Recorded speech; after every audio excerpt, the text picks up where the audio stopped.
चाहियूं साईं उस्मान नारायण साहब जी महिरबानी जो असां सभिनी खे कढियो अथई असीं हुनखे अदब ॾींदो सलामत हूंदो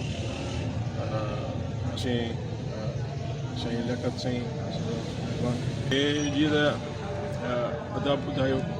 या साईं बि जेको ॿुधायो त कोटे साहिब जो तमामु वॾो कदकार हो दुनिया लेवल जे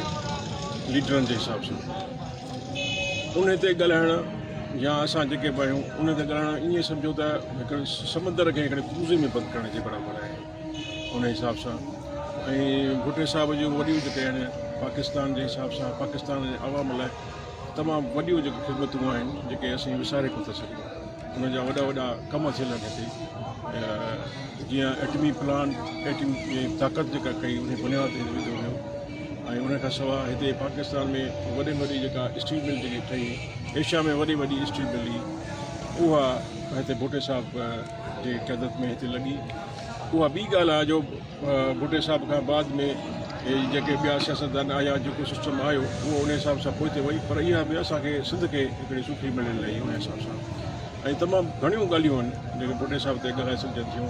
या असांजी उहे फैमिली जेका उहा बेसिकली पीपुल्स पार्टी जी ऐं बाबा साईं बि शुरू में पीपुल्स पार्टी में हिते आया हुआ असां हिते भुटे साहिब जा वॾा दौरान त असांखे हिते आया ऐं असां पसंदि कयनि त बाबा हिते असां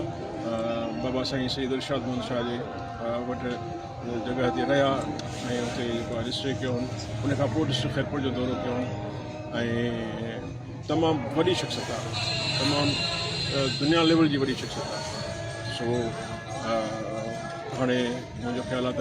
केक कटिजे ऐं तव्हां सभिनी दोस्तनि जी मीडिया वारनि जी ख़ासि तौर ते वॾी महिरबानी तव्हां हिते आयो असीं तव्हां